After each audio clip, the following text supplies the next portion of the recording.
Hello everyone, चलो आज हम अभिप्रेरणा टॉपिक पढ़ते हैं। हॉस्टल वार्डन की जो तैयारी कर रहा है उसमें ये भी टॉपिक आएगा, जिसकी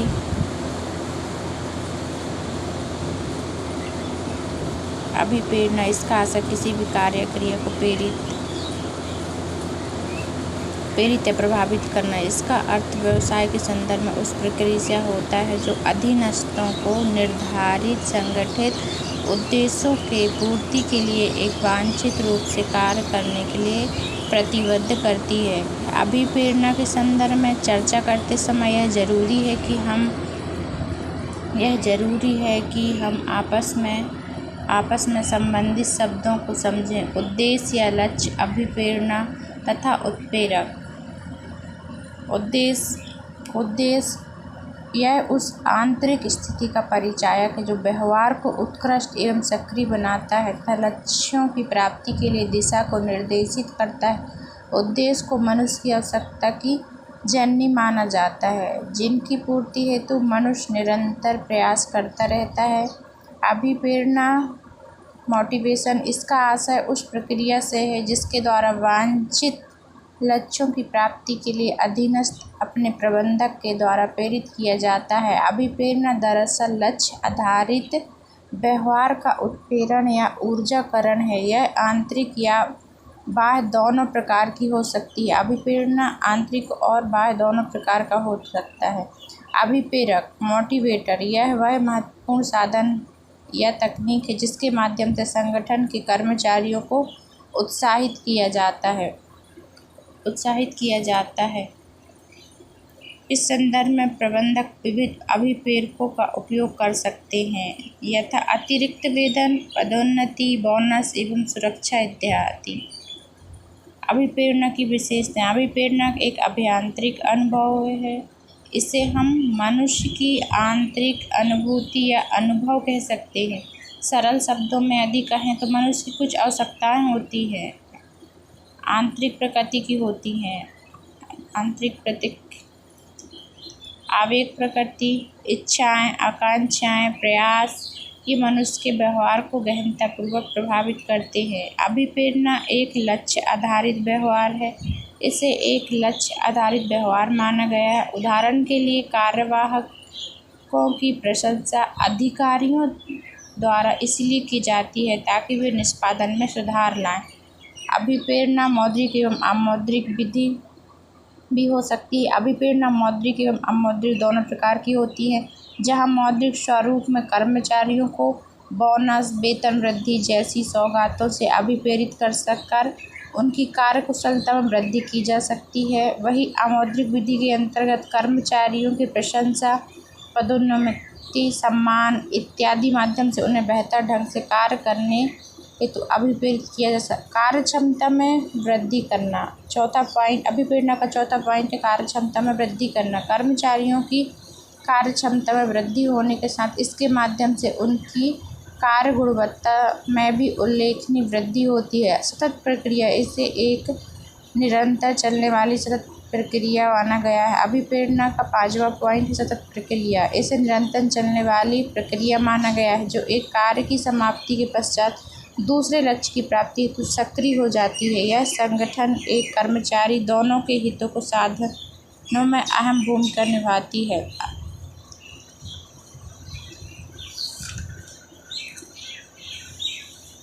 अभिप्रेरणा का छठवां पॉइंट है जटिल प्रक्रिया। अभिप्रेरणा को एक कठिन प्रक्रिया माना गया है जबकि प्रत्येक मनुष्य की अलग अलग आवश्यकताएं होती हैं और उन अपेक्षाओं में अनेक विविधताएं होती है। अतः अभिप्रेरणा का प्रभाव सभी पर समान रूप से हो यह जरूरी नहीं हो सकता। अभिप्रेरणा का क्या महत्व है? कार्य के प्रति कर्मचारियों में उत्साह जागृत करना अभिप्रेरणा का मूल सिद्धांत है, ताकि वे निष्पादन स्तर में सुधार, कार्य संपादन में अपना पूर्ण रूप से योगदान दे सकें, जिससे संस्थान के साथ कर्मचारियों का ही विकास हो और वे अपने लक्ष्यों को प्राप्त कर सकें। कर्मचारियों के नकारात्मक पूर्वाग्रहों को सकारात्मक दृष्टिकोण में बदलना अभिप्रेरणा द्वारा ही संभव होता है। इसके माध्यम से संगठन में कर्मचारियों की निरंतरता बनी रहती है तथा उसे बार बार नए कर्मचारी नियुक्ति नहीं करनी पड़ती है। यही कारण है कि संगठन को गुणवत्तापूर्ण सेवाएं निरंतर प्राप्त होती रहती हैं। अभिप्रेरणा नियोक्ता और कर्मचारियों के मध्य मैत्रीपूर्ण एवं सौहार्दपूर्ण संबंध को स्थापित करने में अहम भूमिका निभाती है, जिससे कार्यकर्ता संगठन की उन्नति और समृद्धि के साथ ही स्वयं अपनी प्रगति महसूस करती है। यह कर्मचारियों के 5वां पॉइंट है। यह कर्मचारियों के मनोबल व दायित्व बोध को बढ़ाती है। अतः जब उन्हें विशिष्ट काम के लिए प्रोत्साहन मिलता है तब वे गर्व महसूस करते हैं। उच्च मनोबल उन्हें संतुष्ट करता है और वे संस्थान के प्रति अपनी प्रतिबद्धता को समर्पण भावना से प्रदर्शित करते हैं। मास्लो के आवश्यकता पदानुक्रम सिद्धांत पढ़ते हैं। Maslow need hierarchy theory. अभिप्रेरणा सबसे महत्वपूर्ण सिद्धांत वर्ष 1953 में मनोवैज्ञानिक मास्लो द्वारा प्रतिपादित किया गया है। यह एक उत्कृष्ट अवधारणा है जिसमें पूर्णतः अभिप्रेरणा के समझाया गया है। आवश्यकता के पदानुक्रम में यह सिद्धांत आधारभूत या शारीरिक आवश्यकता है। इस क्रम में पहले मनुष्य की शारीरिक आवश्यकताएं आती हैं। मास्लो ने इसे प्रथम पायदान पर रखा है। इसमें अस्तित्व के लिए आवश्यक बुनियादी जरूरतें पानी, हवा, आश्रय, कपड़े,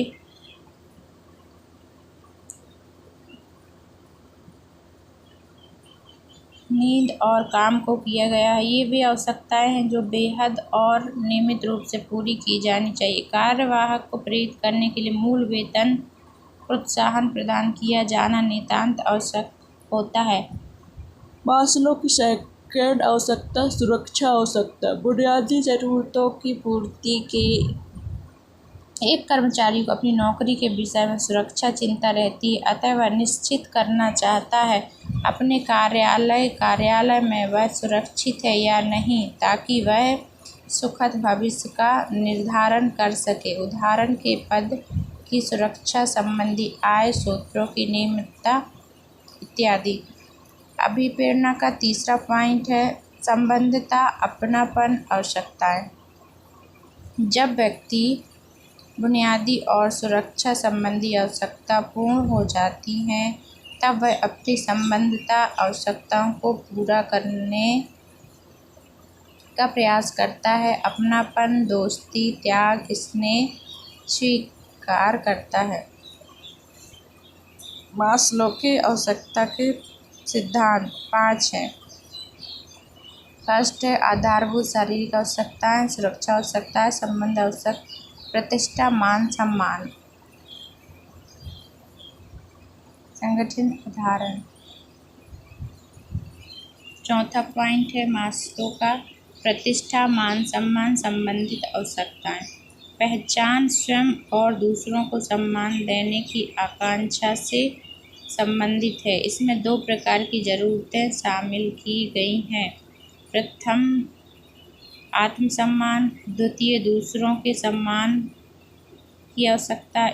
इसमें आत्मसम्मान, मान्यता और ध्यान जैसे कारक इसमें सम्मिलित होते हैं। मास्लो का 5वां पॉइंट है आत्म वास्तविकता संबंधित आवश्यकताएं। इनके अनुसार शीर्ष स्थान जो व्यक्ति अपनी क्षमताओं और योग्यताओं का पूर्ण रूप से निर्वाह करके आगे बढ़ने का प्रयत्न करता है एवं वास्तव में सफल बनना चाहता है, वह ऐसी प्रेरणा को जागृत करता है। इसे अपेक्षा के पूर्ण होने पर मनुष्य को मानसिक संतुष्टि का अनुभव होता है। इसके बाद हम पढ़ेंगे मैकग्रेगर का XY सिद्धांत। मानव क्रिया प्रबंधन एवं अभिप्रेरणा के संबंध में डगलस मैकग्रेगर ने XY सिद्धांत का प्रतिपादित किया है।